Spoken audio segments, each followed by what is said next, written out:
വെള്ളത്തിൻ്റെ അടിയിൽ പാത്രം കൊണ്ട വെച്ചിട്ട് ഉള്ളൊരു ഫിഷിങ് കുറച്ചവർക്കൊക്കെ അറിയാമായിരിക്കും, അറിയത്തില്ലാത്തവരും കാണും. അപ്പോൾ നമ്മൾ അതും കൂടെ ഉദ്ദേശിച്ചുകൊണ്ടാണ് വെള്ളത്തിൽ ചാടിയത് കേട്ടോ. ഇവിടെ നല്ല ആഴമുണ്ട്. ഞാൻ നിലത്ത് കാല് കുത്തിയാണ് നിൽക്കും, ഇത്രയും വെള്ളമുണ്ട്. പക്ഷെ അങ്ങോട്ട് പോകും തോറും ആഴം കൂടുതലാണ്. അപ്പം അത്യാവശ്യം നീന്താനൊക്കെ അറിയാം, എന്തായാലും മുങ്ങിപ്പോകൊന്നുമില്ല. അപ്പം നമുക്ക് വീഡിയോയിലേക്ക് പോവാം. നമ്മുടെ കൂട് നമ്മൾ സെറ്റ് ചെയ്യാൻ എല്ലാം റെഡിയാക്കി വെച്ചേക്കുവാണ്. അപ്പം ഞാൻ പോവാണേ.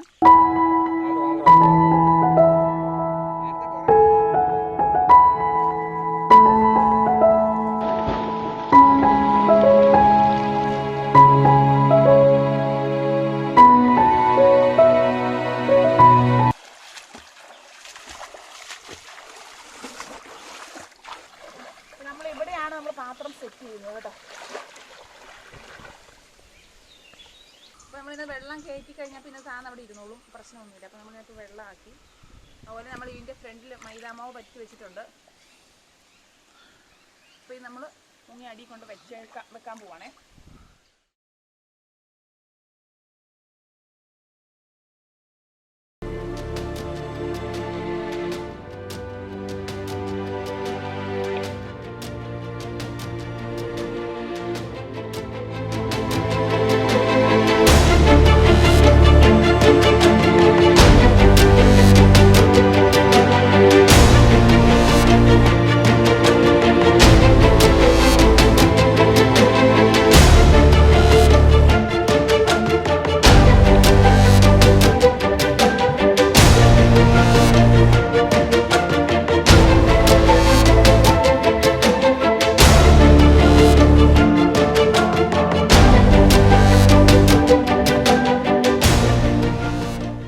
ഈ രീതിയിലുള്ളൊരു മീൻപിടുത്തം പണ്ടുള്ള ആൾക്കാരൊക്കെ കൂടുതലായിട്ടും ഉപയോഗിച്ചിരുന്ന ഒരെണ്ണമാണ്. അപ്പൊ ഇതുപോലെ നമ്മളൊരു പാത്രമൊക്കെ സെറ്റ് ചെയ്ത് അതിന്റെ ഫ്രണ്ടിൽ ഒരു ഹോളൊക്കെ ഇട്ടേച്ച് ഇതുപോലെ മൈദയോ അങ്ങനെ മൈദാമാവോ അതിൽ ചോറോ അരിയോ ഒക്കെ വാരിയിടും. പക്ഷെ നമുക്ക് മൈദയൊക്കെയാണ് അതിനുള്ളിൽ ഇങ്ങനെ പറ്റിച്ച് വെച്ചാൽ അവിടെ ഇരുന്നോളൂ. അപ്പൊ അങ്ങനെയുള്ള ഒരു കുറച്ച് തീറ്റയൊക്കെ അതിനകത്ത് സെറ്റ് ചെയ്ത് വെച്ച് ഇത് വെള്ളത്തിനടിയിൽ കൊണ്ട് വെക്കുകയാണ് ചെയ്യുന്നത്. കുറച്ചു നേരം കഴിഞ്ഞ് കഴിയുമ്പോൾ മീനൊക്കെ വന്ന് അതിനുള്ളിൽ കയറും. അപ്പൊ ഈ പാത്രം പോക്കുമ്പോൾ നമുക്ക് അതിനകത്തുനിന്ന് മീനെ കിട്ടും. അപ്പൊ ഇങ്ങനെയാണ് ചെയ്തിരുന്നത്. അപ്പൊ ഇങ്ങനെ വെക്കുന്നതിനകത്ത് കൂടുതലായും കാണുന്നത് പരല്, പിന്നെ പള്ളത്തി, പിന്നെ അതുപോലെ തന്നെ പുല്ലൻ, കൂരി, പിന്നെ നമ്മുടെ പ്രിയപ്പെട്ട കരിമീൻ, ഇതെല്ലാം അതിനകത്ത് കയറും. പക്ഷെ കൂടുതലായിട്ടും കയറുന്നത് പരല് പോലെയുള്ള മീനുകളാണ്.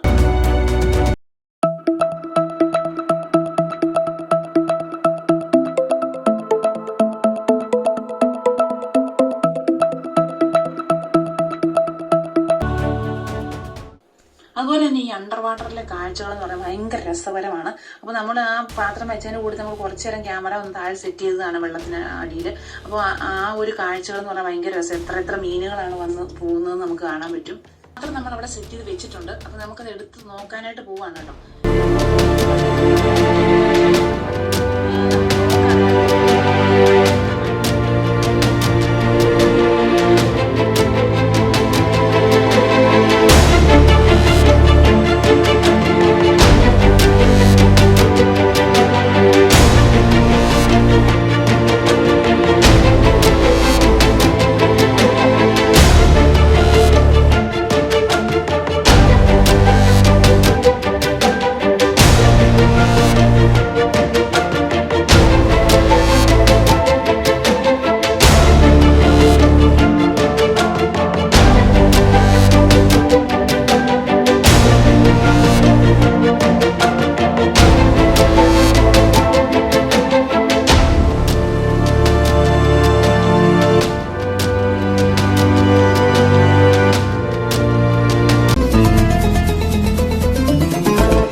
അപ്പം നമ്മുടെ പാത്രം എടുത്തിട്ടുണ്ട്.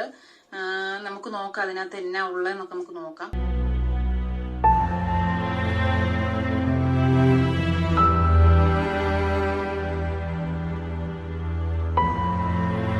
കാണാൻ സാധ്യതയുള്ളത് പരലാണ്. പക്ഷെ നമുക്കിവിടെ ഒരു പുല്ലനെ കിട്ടിയിട്ടുണ്ട്. അതുപോലെ തന്നെ പിന്നെ അതിനകത്തുള്ളത്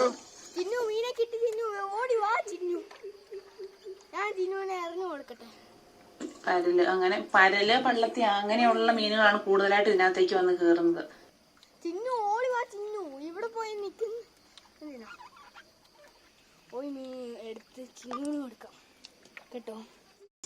അപ്പൊ ഇത്രയും മീൻ നമുക്ക് ഒറ്റ ഇതിൽ കിട്ടി. അപ്പൊ ഒരു 10-20 മിനിറ്റ് ഒക്കെ മാത്രം സെറ്റ് ചെയ്താൽ മതിയായിരിക്കും. അതിനുശേഷം നമുക്ക് ഇത് എടുക്കാം. വീണ്ടും നമുക്ക് അതുപോലെ സെറ്റ് ചെയ്യാം. അങ്ങനെ ഒരു മണിക്കൂറൊക്കെ നമ്മൾ വെക്കുവാണെങ്കിൽ നമുക്ക് നമ്മുടെ വീട്ടാവശ്യത്തിനുള്ള, നമുക്ക് കഴിക്കാനുള്ള മീനൊക്കെ നമുക്ക് കിട്ടും.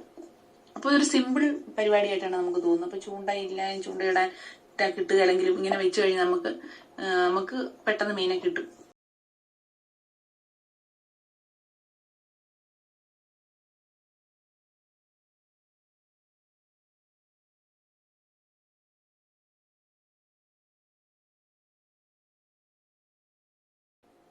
അപ്പൊ ഈ ഒരു രീതി എന്ന് പറഞ്ഞാൽ അത് ഒരു പഴയ ഒരു രീതിയാണ്. പണ്ട് കൂടുതൽ ആൾക്കാർ ഇങ്ങനെയൊക്കെയാണ് ചെയ്തിരുന്നത്. അപ്പൊ ഇപ്പൊ ഉള്ള ആൾക്കാർക്ക് ചൂണ്ട, വല അങ്ങനെയുള്ള ഐറ്റംസ് ഒക്കെ ഇഷ്ടം പോലെ ഉള്ളത് കൊണ്ട് ഇപ്പൊ അങ്ങനെ കൂടുതൽ ആൾക്കാരൊന്നും ഇങ്ങനെയൊന്നും ട്രൈ ചെയ്യാറില്ല. പക്ഷെ ഈ രീതിയിൽ മീനിനെ പിടിക്കുന്ന ആൾക്കാർ ഇപ്പോഴും നമ്മുടെ ഇടയിലുണ്ട്. അപ്പൊ അതിനകത്തേക്ക് കുറച്ച് മാവൊക്കെ സെറ്റ് ചെയ്ത് വെക്കുവാണ്. അപ്പൊ നമ്മൾ മാവ് അതിനകത്ത് വെക്കുവാണെങ്കിൽ അതായിരിക്കും ഇച്ചിരി കൂടി എളുപ്പം. കാരണം അതിനകത്ത് പറ്റിച്ചു വെക്കാൻ പറ്റും.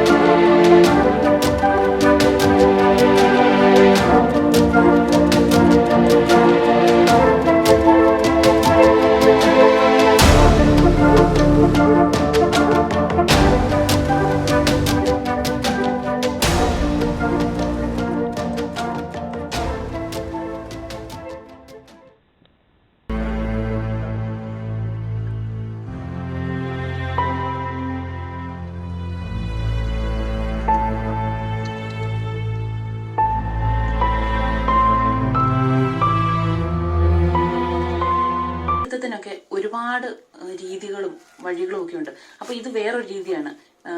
ഈ പുഴയുടെ സൈഡിലൊക്കെ വീടുള്ള ആൾക്കാരൊക്കെ ചെയ്യുന്ന മറ്റൊരു രീതിയാണ് ഇത് മീൻകണ്ടം ഉണ്ടാക്കി കലക്കി മീൻ പിടിക്കുക എന്നുള്ളത്. അപ്പൊ ഇങ്ങനെ ഒരു വീഡിയോ നമ്മൾ ഉടനടി ചെയ്യുന്നതായിരിക്കും. അപ്പൊ ഇതെങ്ങനെയാണ് ഇതിന്റെ രീതി, ഇതെങ്ങനെയാണ് ചെയ്യുന്നതെന്നൊക്കെ ഉള്ള രീതി നമ്മൾ അടുത്ത ഒരു വീഡിയോയിലൂടെ നിങ്ങളെ കാണിച്ചു തരുന്നതായിരിക്കും.